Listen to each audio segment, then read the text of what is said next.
मैं हूं चंद्रप्रकाश शर्मा, आप देख रहे हैं चैनल लर्न विद सीपीएस। हमारा आज का टॉपिक है घन और घनमूल, क्यूब्स एंड क्यूब रूट। आज हम घन संख्याएं ज्ञात करना और दो विधियों द्वारा घनमूल ज्ञात करना सीखेंगे, अभाज्य गुणनखंड विधि द्वारा और आकलन विधि द्वारा।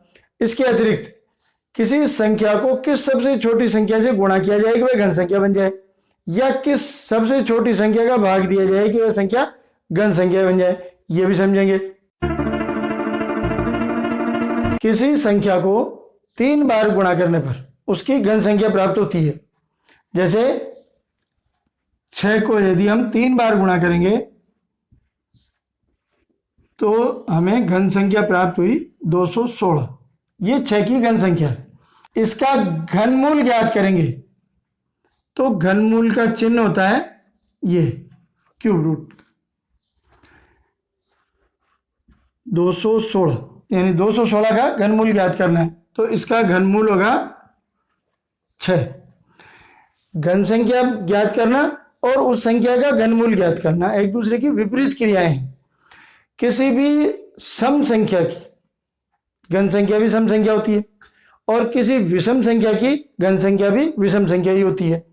अभाज्य गुणनखंड विधि द्वारा निम्नलिखित संख्याओं के घनमूल ज्ञात कीजिए। पहली संख्या है 1728। इसके हम अभाज्य गुणनखंड ज्ञात करेंगे। पहले जिस संख्या में एकाएक अंक सम संख्या हो 0, 2, 4, 6 या 8, उस संख्या में 2 का पूरा भाग जाता है, इसलिए हम सबसे पहले इसमें 2 का भाग लगाएंगे।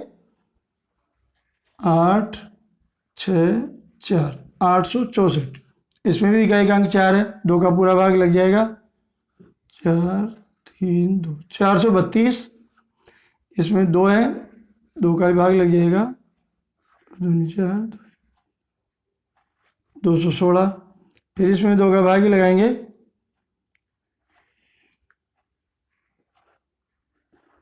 108। फिर 2 का भाग लगाएंगे तो 54। इसमें 2 का भाग लगाएंगे तो 27। अब यह विषम संख्या आ गई 7। इसमें संख्या में 2 का पूरा भाग नहीं जाएगा, तब हम 3 का भाग लगा के देखेंगे तो 27 3 के गुणज हैं, 3 का पूरा भाग लग जाएगा। 9 में भी 3 का भाग लगेगा और 3 में भी 3 का पूरा भाग लगेगा। अब हम इन सभी अभाज्य गुणनखंडों को लिखेंगे।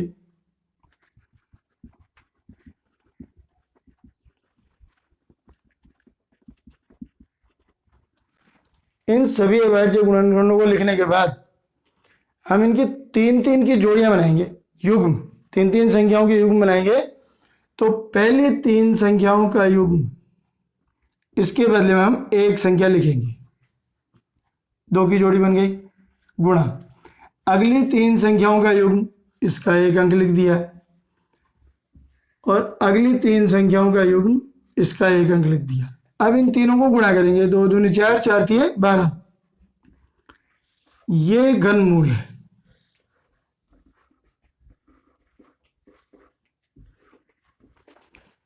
एक 1728 की घनमूल संख्या है 12। 3375 का घनमूल ज्ञात करना है। अभाज्य गुणनखंड करेंगे। इस संख्या में एकाएक अंक 5 है तो इसमें 2 का पूरा भाग नहीं जाएगा। 3 और 3 6 और 7 13 और 5 18। 18 3 के गुणज है, यानी 3 के पारे में 18 आते हैं, तो इस पूरी संख्या में 3 का पूरा भाग जाएगा। तो हम 3 का भाग लगाते हैं।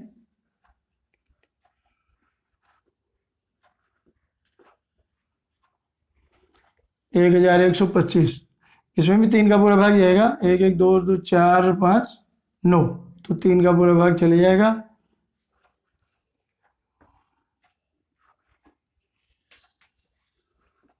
375।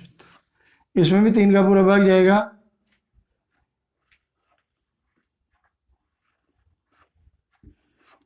अब इस संख्या में अंकों का जोड़ 3 के गुणज नहीं है।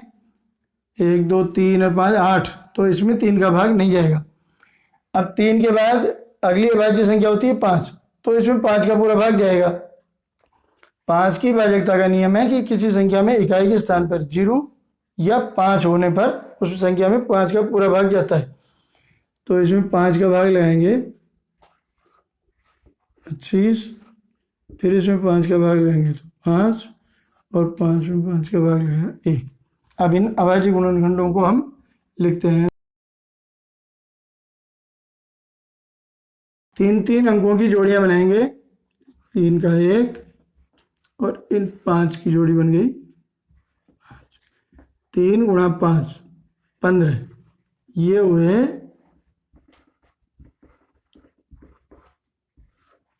74,088 के घनमूल का चिन्ह लगा हुआ है क्यूब रूट का। यदि किसी संख्या के 1/3 घात लगी हुई हो तो उसका मतलब यही होता है कि उसका घनमूल ज्ञात करना है। जैसे 74,088 के घात लगी हुई है 1/3, तो इसका अर्थ भी यही है कि 74,088 का घनमूल ज्ञात करना है। 74,088 के अभाज्य गुणनखंड ज्ञात करने हैं। इस संख्या में इकाई के स्थान पर 8 है तो इसमें 2 का पूरा भाग लग जाएगा।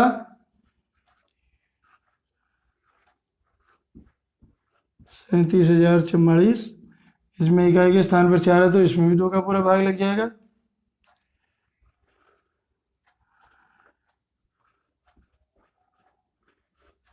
18,522, इसमें भी 2 का पूरा भाग लग जाएगा।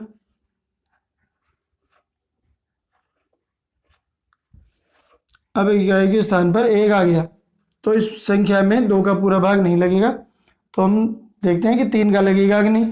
3 के लिए सभी अंकों का योग करके देखना है। 9, 2, 11 और 17 और 1 18। 18 3 के गुणज होते हैं तो 18 में 3 का पूरा भाग लग जाता है, तो इस संख्या में भी पूरा भाग लग जाएगा 3 का।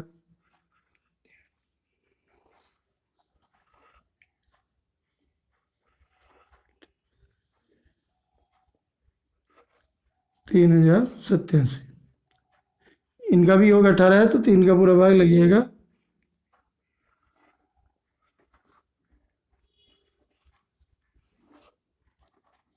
इनका योग 12 है, इसमें भी 3 का पूरा भाग लग जाएगा।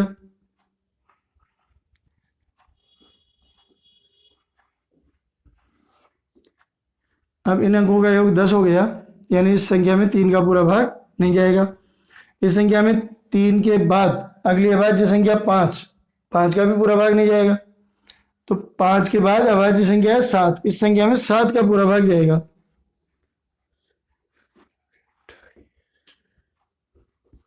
49 में 7 का भाग जाएगा 7 बार और 7 में 1 बार। अब इन अभाज्य गुणनखंडों को लिखते हैं।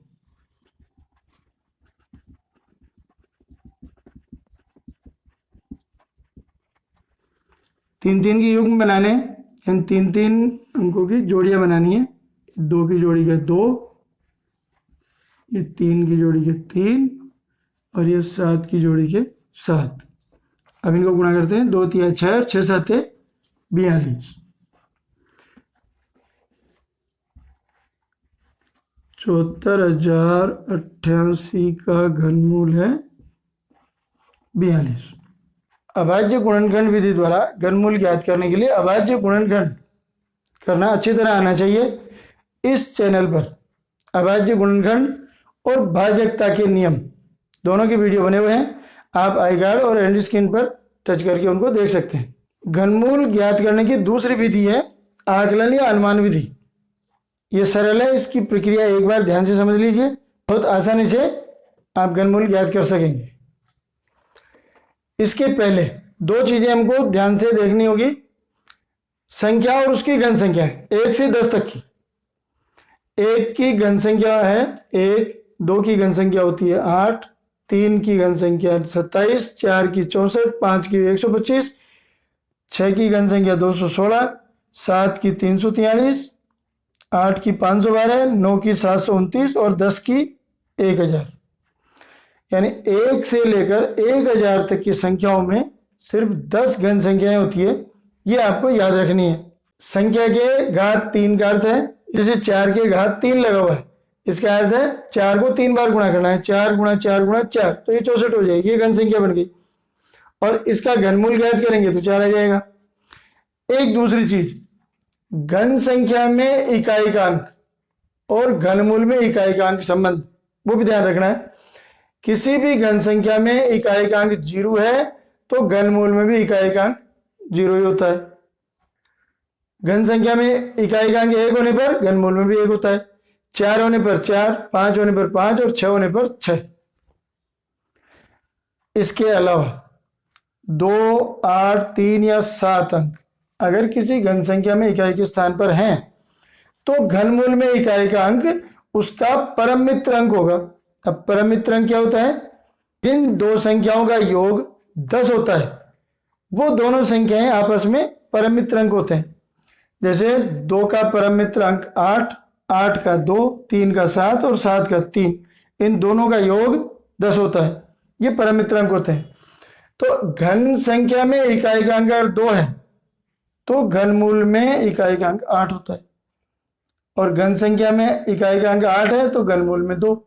इसी प्रकार घन संख्या में इकाई का अंक 3 है तो घनमूल में 7 होगा, और घन संख्या में इकाई का अंक 7 होने पर घनमूल में इकाई का अंक 3 होता है। ये दो चीज अगर हम याद रखेंगे तो बहुत आसानी से बिना अभाज्य गुणनखंड किए हम घनमूल ज्ञात कर सकते हैं। एक संख्या है 4,21,875, इसका हमें घनमूल ज्ञात करना है। तो हम दाहिनी तरफ से 3-3 अंक की जोड़ियां बना लेते हैं। 3 अंक की संख्या का घनमूल 1 अंक में होता है, तो हमको एक इकाई का अंक तो 875 की संख्या से मिलेगा, और उस घनमूल का दहाई का अंक 421 के घनमूल से मिलेगा। तो 875 में इकाई का अंक 5 है। घन संख्या में इकाई का अंक 5 होने पर घनमूल में भी इकाई का अंक 5 होता है, तो इकाई का अंक तो इसका हो गया 5। अब दहाई का अंक 421 से प्राप्त होगा। 421 से छोटी घन संख्या, 421 343 और 512 के बीच में आती है, तो 421 से छोटी घन संख्या 343 हुई। 343 का घनमूल 7 होता है, तो दूसरी संख्या दहाई का अंक हो गया 7। एक तरीका और है इसका, इससे छोटी घन संख्या है 343। 343 में इकाई का अंक 3 है, तो घन संख्या में इकाई का अंक अगर 3 है तो उसका घनमूल का अंक होगा 7, जो ये हमने दाई के स्थान पर रखा है। 59,319, इस संख्या में 5 अंक है, तब भी हम दाहिनी तरफ से 3-3 संख्याओं की जोड़ी बनाएंगे।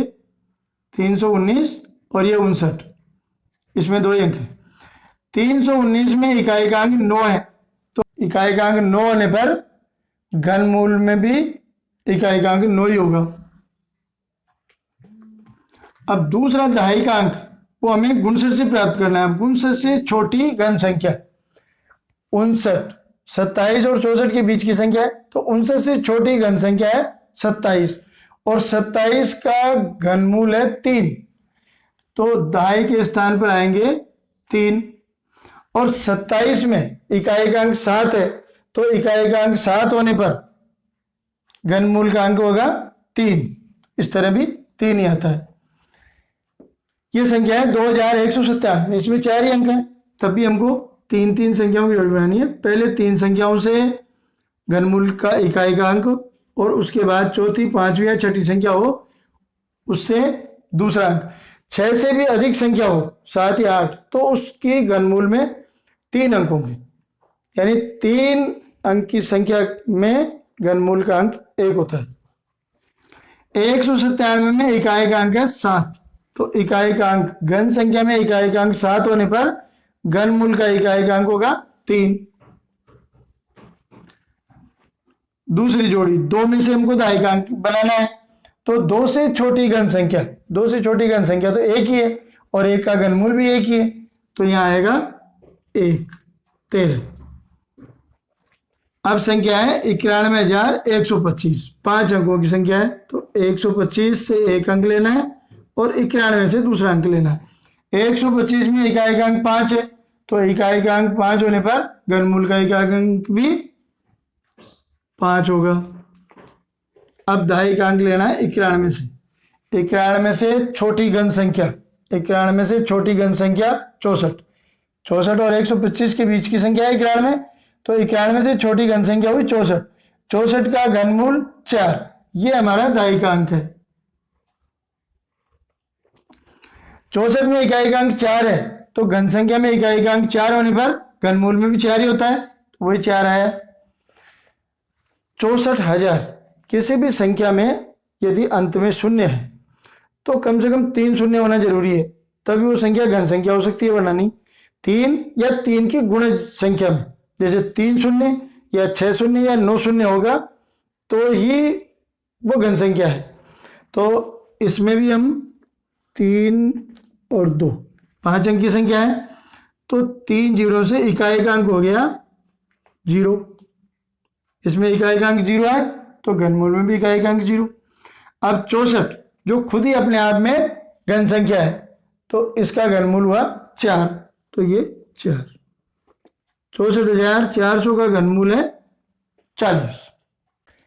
वह सबसे छोटी संख्या ज्ञात कीजिए जिससे गुणा करने पर निम्नलिखित संख्या पूर्ण घन बन जाए, यानी पूर्ण घन संख्या बन जाए, परफेक्ट क्यूब। इस प्रकार बनने वाली घन संख्या वह उसका घनमूल भी ज्ञात कीजिए। 1944। इसका अभाज्य गुणनखंड करते हैं। इकाई के स्थान पर 4 है तो 2 का भाग लगाएंगे।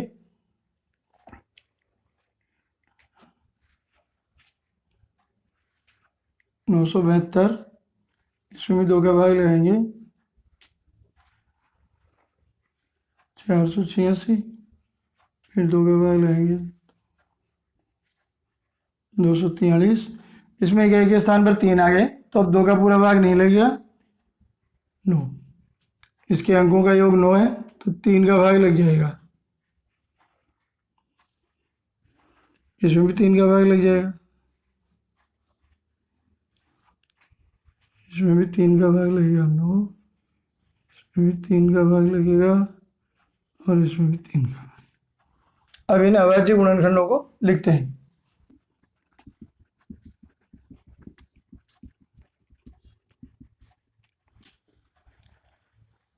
ये लिख दिए। अब हमको घनमूल ज्ञात करते हैं। उसी तरह 3-3 के युग्म बनाने हैं, 3-3 की जोड़ियां। 2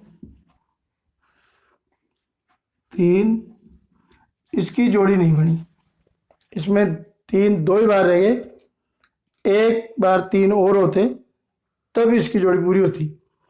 तो इस संख्या को 1944 को यदि 3 से गुणा किया जाए तो ये पूर्ण घन संख्या बन जाए। 1944 को 3 से गुणा करने पर 5832 ये पूर्ण घन संख्या है। इसको 3 से गुणा करने पर फिर यदि उसका गुणनखंड करेंगे तो यहाँ 1 3 और आ जाएगा,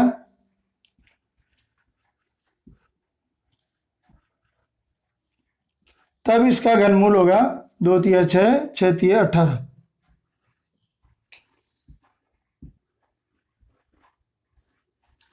इस संख्या 1944 को 3 से गुणा करने पर यह संख्या पूर्ण घन बन जाएगी और वह घन संख्या होगी 5832 और उसका घनमूल होगा 18। 800 को किस सबसे छोटी संख्या से गुणा करें कि वह संख्या पूर्ण घन संख्या बन जाए, और फिर उस पूर्ण घन संख्या का घनमूल भी ज्ञात करना है। पहले अभाज्य गुणनखंड करेंगे, इसका 2 का भाग लगाएंगे 400, 2 का भाग लगाएंगे 200, फिर 2 का भाग लगाएंगे 100, फिर 2 का भाग लगाएंगे 50, फिर 2 का भाग लगाएंगे तो 25। अब इसमें 2 का भाग नहीं लगेगा तो इसमें लगेगा सिर्फ 5 का ही। 5 का भाग लगेगा 5। इन अभाज्य गुणनखंडों को लिखते हैं।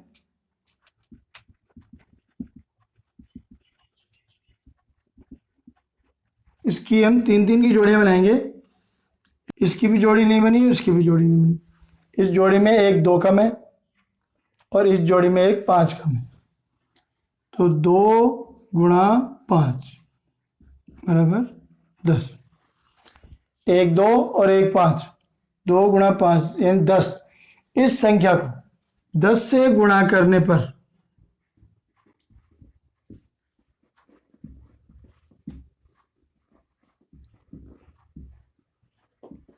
पूर्ण घन संख्या बनेगी।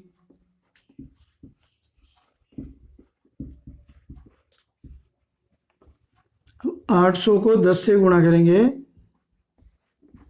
ये हो गए 8000। 800 को 2 और 5 से गुणा करने पर 2 की भी जोड़ी पूरी हो जाएगी, ये 3 हो जाएंगे, और 5 को गुणा करने पर 5 की भी जोड़ी पूरी हो जाएगी। 2 गुणा 5 10 से गुणा करने पर 8000 पूर्ण घन संख्या हो गई। अब 8000 का घनमूल कितना होगा? इसकी भी जोड़ी पूरी हो जाएगी, इस 2 की भी जोड़ी पूरी हो जाएगी तो 2, और इस 5 की जोड़ी पूरी हो जाएगी तो 5। तो 2 दूनी 4, 4 पंजे 20। तो 8000 का घनमूल होगा 20। निम्नलिखित संख्या में किस सबसे छोटी संख्या का भाग दिया जाए कि वह पूर्ण घन बन जाए? इस प्रकार बनने वाली घन संख्या व उसका घनमूल भी ज्ञात कीजिए। 1024, इसका अभाज्य गुणनखंड करते हैं। इकाई के स्थान पर 4 है तो 2 का भाग लगाएंगे,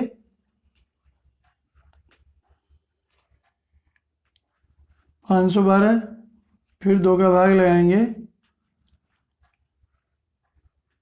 256, फिर 2 का भाग लगाएंगे, 128, 2 का भाग लगाएंगे तो 64, फिर 2 का भाग लगाएंगे 32, फिर 2 का भाग लगाएंगे 16, फिर 2 का भाग लगाएंगे 8, फिर 2 का भाग लगाने पर 4, फिर 2 का भाग लगाने पर 2, और 2 का भाग लगाने पर। इन अभाज्य गुणनखंडों को लिखते हैं।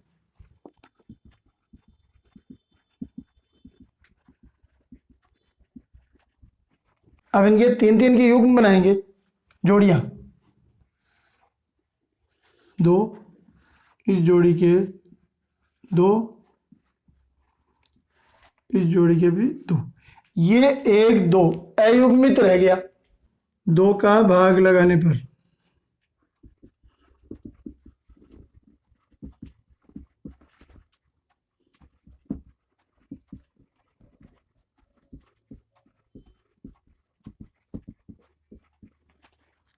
2 का भाग लगाने पर 1024 पूर्ण घन संख्या बनेगी। 1024 में 2 का भाग लगाएंगे तो संख्या होगी 512।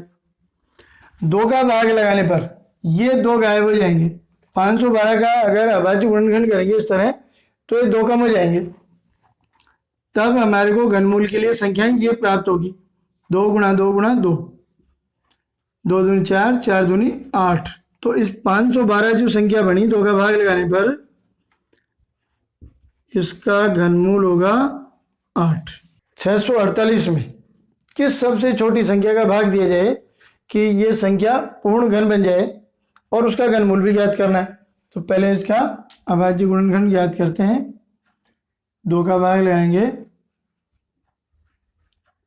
324, फिर 2 का भाग लगाने पर 162, 2 का भाग लगाने पर 81। 81 में 2 का पूरा भाग नहीं आएगा, 3 का भाग आएगा 27। 27 में 3 का भाग लगाएंगे 9, 9 में 3 का भाग लगाए 3, और 3 में 3 का भाग लगाए 1। इन अभाज्य गुणनखंडों को लिखते हैं।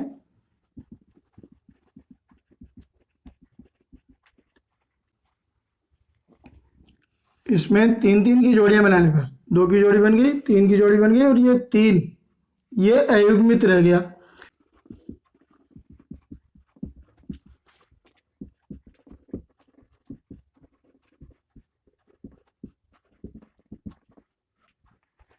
तीन का भाग देने पर यह संख्या पूर्ण घन बन जाएगी। 3 का भाग देने पर यह 3 गायब हो जाएगा।